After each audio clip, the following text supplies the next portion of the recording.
1 year ago today, I uploaded this video on a keyboard that I had. I liked the keyboard a lot, but I wanted to make it a little bit better. I wanted to put it in a metal case, put some pretty keycaps on it, and I had the bright idea to film this and put it up on YouTube. This had actually happened before though.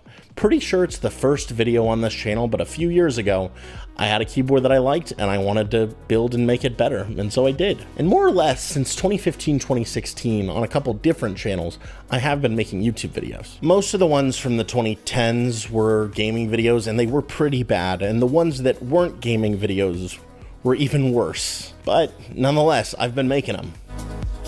This video last year was a little bit different though, and I couldn't really tell you why. 50 people watched my video, and that was crazy. 50 people watched my dumb keyboard video, and I was absolutely over the moon about it. I was so proud of this video that I made, and I was just so happy I got to talk to random people about the thing that I just loved spending time to make. So I decided I needed to pursue that feeling. I love my Mac, I love Apple products, so I started there, started coming up with video ideas that I could make around Apple products. And I just kept making videos. Week after week, without really thinking about it, I just started working, making videos. Every 10 to 14 days, I was posting something. And now it's been a year, and I realize that my year is flew by. So I've taken the week to reflect on that journey and some of the goals I had set at the beginning. I've also taken some time to set some new goals going into the future that I'll let you guys know about closer to the end of this video. And all around, I boiled down a lot of the lessons I think I learned over this last year, and I want to share it with you guys. Make sure to drop a comment and say hi so you can help the engagement of this video. And if you don't mind, do the like and sub thing. It helps the channel. Thank you. Now I want to structure this video into 3 tidbits. Now for one, I want to talk about when I started YouTube, what I wanted from it, what I wanted from the time spent on it, right? I had to set a couple goals, and I want to talk about those goals. For 2, I want to talk about the actual mindset that I had going into creating. And it kind of speaks to my mindset in everything, and I think it's kind of interesting, so I'm curious to see what other creators think. And then of course, the 3rd tidbit, I want to talk about the lessons that I learned along the way throughout the year of making YouTube videos. After that, I'll talk about the new goals that I'm setting, but that's not really a full tidbit. When I decided that I wanted to pursue the feeling that I was talking about earlier, I decided that I was going to go hard on content. I was going to start trying to create better and better content, learning and figuring all that out. So the first thing I did was I sat down with a notebook and I wrote out some goals. And they weren't even really goals. They was more of a wish list. They were all just things that I wanted. The first goal / wish that I set was that I wanted YouTube to be a creative outlet. I'm a huge fan of just creativity in general, and I love creating. Something about having something that's make-believe, it's in your head, and putting your own time and effort into creating that and trying to make it a reality is so inspiring and so enjoyable for me. And while I've created all kinds of stuff over the years, I don't think I ever sat down and said, this is my creative outlet. How do I push my own creativity? And how do I foster myself as a creative individual and grow? I wanted to make sure that I took that stance so I could use YouTube as a catalyst for my own personal growth. I wanted to be concrete about YouTube and what it meant to me and what I would do with it. Being able to work on something that's bigger than myself and put hard work and time and love and creativity into something was really important to me. Something else that was kind of apparent to me at the time, and this goes into my next wish, but I was a pretty lonely guy at the time. I have really specific interests, and they'll randomly pop up, and I'll be randomly obsessed with this gadget at some random time, and I really wanted to be able to have people or a person to just talk about stuff that I liked and be able to socialize about it. And the community side of building a YouTube channel just seemed like the perfect place to get that kind of socialization. I get to put work and love into a video about something that I think is cool, and then the people who watch the video thinking the thing is cool are able to join in and talk about it, and it's a great time. And that's why I still try my hardest to respond to every single comment. Building a YouTube channel would just be the perfect way to share my thoughts and interests and build a community of like-minded people to chat about that stuff with. And an extension of that wish, I really just want to have fun. I wanted to work on something that I could have a ton of fun with. I love producing content, hanging out with people, all of it's just a blast to me, and that was something I really wanted from YouTube. The last thing I put on the wish, and this is probably a very big one for a lot of people who go into something like this, is I really do want YouTube at some point to afford me some sort of financial freedom. I didn't and don't want to get super rich, and honestly, I'm not even really that concerned still with making YouTube just start pouring in money. I really just like making the stuff and interacting with people, but at some point, I would love if YouTube could afford me some sort of financial freedom that allows me to really just travel and explore. More or less, I just wanted a remote job that I can work on, set my own hours, and save up for a vacation to go explore some new place I haven't been and not be scared that my financial situation is falling apart because I'm not home at work. I'm always exploring and trying to see new things, and I really wanted YouTube to be able to help me with that. The only hard number goal I set for myself was the 4,000, 1,000 milestone goal for the YouTube partnership program. And for those who don't know, a YouTube partner is just a channel/person who is in good standings terms of service, has hit some milestones, and is more of an associated and known channel by YouTube as a company. The milestone you really need to hit, besides some tiny ones that are pretty simple, is 4,000 watch hours in 1 year and 1,000 subs in 1 year. Once you hit that, they have a real person go review your channel, make sure you're an upstanding individual, and then if they give you the green light, they enable some different features and stuff on your channel like AdSense or super chats, or they give you a direct support link to chat with YouTube support, that kind of stuff. But the milestone itself was my goal. The 4,000 watch hours was a lot of people watching me talk about gadgets, and 1,000 people is a lot of people to subscribe to your YouTube channel. So all of these goals, wishes, I wrote them down and then I let them go. I did not want to dwell on my wants. I just wanted to let them be known to myself, realize them, and then just go have fun making videos. And to be completely honest, within 1 year, I accomplished most of them. From just making cool tech videos in creative ways, to learning how to edit, direct, and ship a video project, to even making more like short, emotional, potent films like Go Away. I've been really creatively satiated with this channel, and I'm so happy I put that work in for myself. And I've seen a ton of growth too, and not just on the channel side, seen a ton of personal growth. I've had so much time to work hard on things. I've had an avenue that was great for self-discipline, and the repetition, hard work, the delayed gratification has been a great avenue just for maturing as a person. And I've had so much fun, and I've grown a ton, and I'm really happy with the work I have put in. I haven't achieved the financial freedom thing yet, but like I said, I don't really care too much about that. And if it's meant to be, it's meant to be. I really don't have time to waste energy on whether I'm making enough money from my videos. I won't lie, sometimes I do. Sometimes a video bombs and I'm like, man, that's gonna do no ad rev, that sucks. That video took 35 hours to make. But at the same time, I really liked making the video and I'm happy a handful of people watched it and enjoyed it. So the money thing, I'm not too concerned about it. The 4,000, 1,000 milestone goal though, that was the big one, and I'm really happy to be able to say that I hit it last month. It was so special to hit that. My good friend made me a wooden play button for hitting YouTube partner, and honestly, just succeeding in a goal that I set and I worked so hard on for a year was an incredible feeling and an incredibly special moment. Becoming a YouTube partner was a big childhood dream of mine. I grew up looking at so many creators and loving their content and wanting to be a part of that and make content myself. So being able to see that YouTube has said, you are a partner now, you're doing great, keep making videos, is just an incredibly special thing for the younger teenager in me. And it's really awesome. I always loved this platform, and now I can finally say that I'm a part of it. And I know I've said this all over socials, but thank you guys so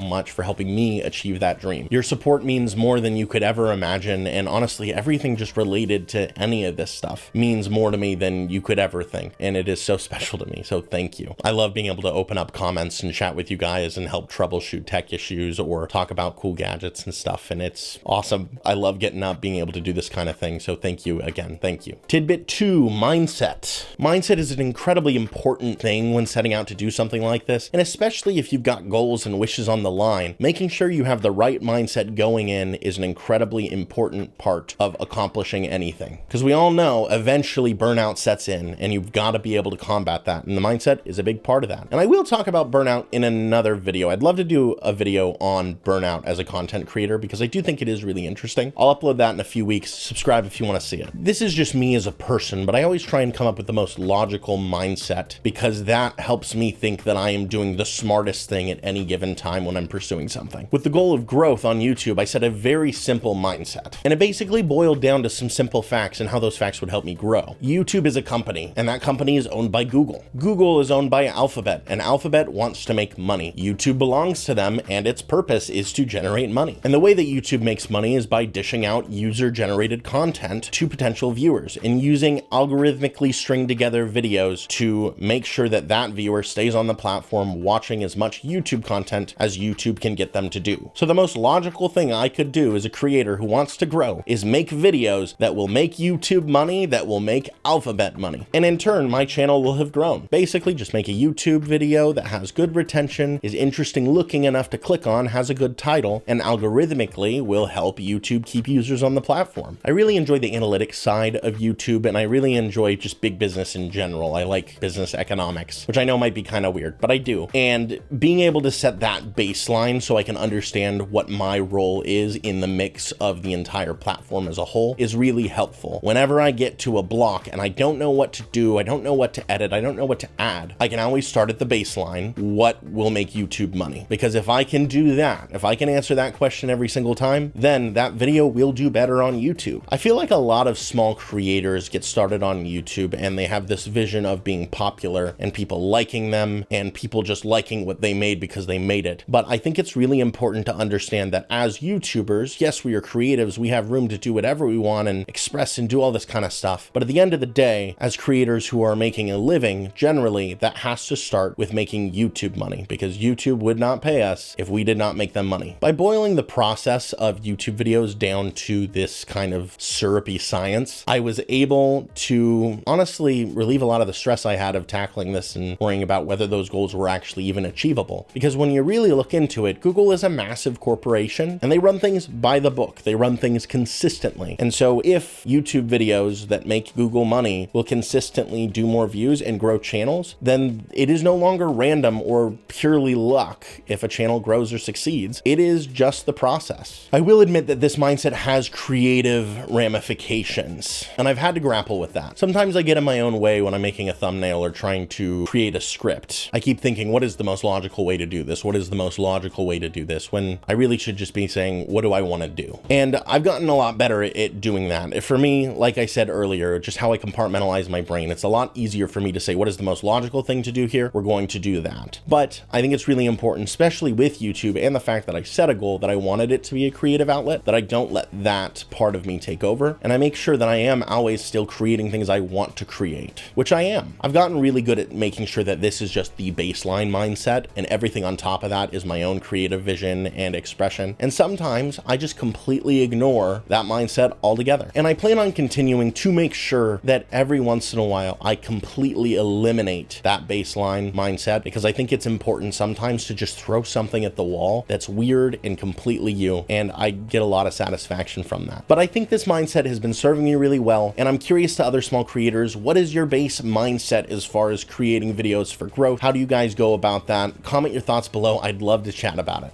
But all the juicy YouTube tips that I've figured out now, let's get into those. I want to make sure that you understand, dear viewer, that all of these things are up in the air. I say I've learned them and I believe them, but the platform is always changing. So if you want to use any of them, I highly recommend do your own testing, figure out what works for you. You do that and a lot of these tips will all of a sudden be way more concrete. Number one though, consistency is key. I know this is a really simple one that you've probably heard everywhere, but this one is super true. I was loosely uploading every like 10 to 14 days kind of randomly, and the second I locked that down and started saying every like 10 days, or now I do 7 days hard stop, the algorithm got way more interested in my content. I imagine it's because the YouTube algorithm saw that I was being a consistent creator and knew that means that I will probably consistently keep creating, and so viewers it dishes off to me that subscribe to my channel or view my channel will get more content going down the line, and YouTube likes that. And consistency is important, but I don't think that it has to be a hard 1 week for every single video. I think it can be every 2 weeks or monthly. Just try to be consistent about uploading on the third Friday of every month or something like that. Consistency also just helps a lot with building relationships with viewers. If you continually upload in a consistent schedule and people come back and continually watch you, eventually they just expect a video to be out at that time on your channel. And that means they can look forward to it. They can be like, oh, I'm excited to watch Andrew's new video tomorrow. Something like that. Consistency is just a great thing to try and live by.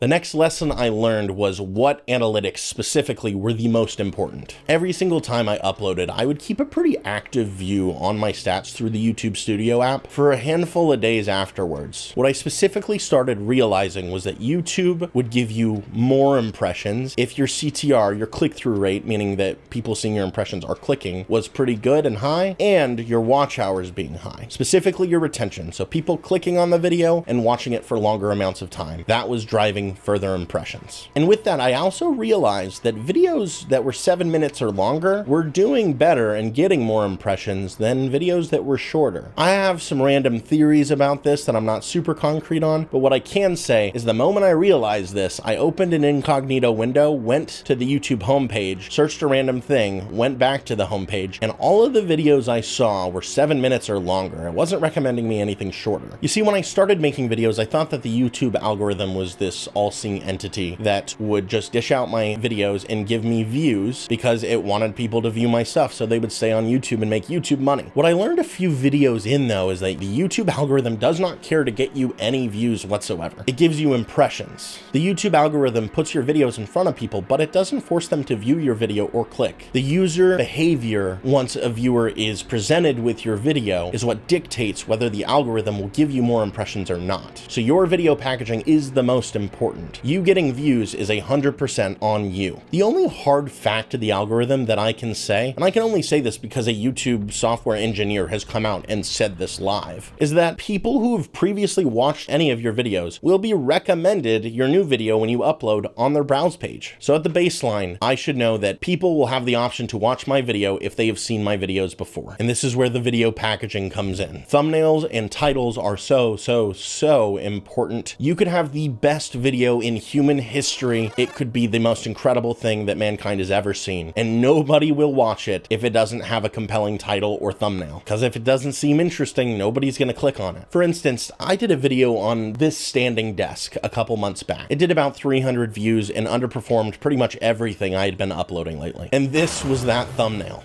I did a horrible job on it. And funny enough, I'm actually super proud of that video. It was one of the favorite videos that I've actually ever made for some reason. I worked really hard on it and I thought that it flowed really well. The packaging was really bad though, so nobody's ever gonna know. Packaging is paramount. Self-judgment can be a really difficult thing to deal with as a content creator, especially when you're posting stuff to the public. This isn't a huge lesson, but I've learned that people seem to enjoy content even if you feel like you did a terrible job on it. Self-judgment is kind of something you just gotta deal with, but I've been dealing with it long enough now that I've seen people really enjoy content that I was incredibly critical of myself for, and people have really loved videos that I thought I could have done so much better on. At the point I'm at now, this has led to me loosening up on myself quite a bit and not being as mean about things that I'm working on. And that leads me straight into the fact that you should upload your video when it is finished. Early on in your creation journey, you're learning stuff so fast and you're learning so much that you'll be editing for a few hours, you'll go to the bathroom and watch a tutorial for your video editing software on the toilet, and then come back and decide you have to re-edit or reshoot massive parts of the video because you just learned so much stuff. And I think that you will learn and grow so much more if you don't do that. Take every project that you tackle, work as hard as you can on it, and then release it. Take the things that you learn along the way and the lessons that you've gathered and apply that to your next video and work as hard as you can on that video as well. If you keep reworking the same video over and over and over again because you think you can edit it better or you think you can refilm it better, you're never really gonna learn much. Repetition flexes those muscles, and you will learn so much more as a creator by making tons of videos and working on a ton of videos than you ever would if you just kept trying to make a single video better. By bringing whatever you learn to the next video instead of reworking your current video, you also allow yourself to work in different environments, try shooting things differently, different sets, different colors, different products. You learn so much more by continuing to expand rather than trying to hit the same piece of wood with a hammer. Besides those big lessons, there's a handful of small ones I can also give. Like, for instance, don't say yes to every email when brands start emailing you. It can be super exciting at first, but you'll realize really quickly that you said yes to a handful of junk, and it's going to add a little bit of extra stress on your life. And you're going to realize also that these brands are just kind of abusing you for free content because you're small, you're growing, and you won't charge them. The last thing I can say, and it's really about learning how to have a balance with yourself, but it is don't chase the numbers, don't chase the analytics, just have fun. Sometimes you've got to wear your YouTube strategy hat, and that's fine. Look at all the numbers and figure out the best strategy to target the algorithm, and that can be fun, that can be great, but it's not going to help your creativity. And it sure as hell is not going to help you be happy. Know the time and the place to be the numbers guy, but the rest of the time, don't wear that hat. Just focus on making awesome videos and having a ton of fun. That's what makes being a YouTuber so enjoyable. You get to create and explore, so stick to that. With all that info on the table and that year behind me, I do want to state my new goal. My new goal isn't a number or a sub goal or anything. It's just 2 years. I've decided that I'm going to step away from college. I'm going to step away from career development. I'm going to go get a part-time job, and I am just going to focus on putting my heart and soul into this YouTube channel and making videos every week for 2 straight years. If something comes from it, that'll be awesome. Something doesn't come from it, I'll still have a great hobby, and I will have had an incredibly fun 2 years. And I do hope to see more of all of you on that journey. That's about it for that video, though. I wanted to get all that stuff off my chest and see what you guys had to say about it. I do want to say I launched members last month. I'm not going to do Patreon. I would rather it be members so you guys can be a part of the channel and have cool perks. So there is a ton of cool perks. If you're interested, you get all kinds of stuff, including my eternal gratitude. Thank you to D. Sanchez for being my one and only member right now. And if you like this video, go ahead and drop a like. Thank you for that. And if you want to see me on this next 2-year journey, make sure to subscribe. Thank you all so much for being on this past year journey with me. And I will see you guys next week with a new video. And hey, thank you so much for watching this video. Peace.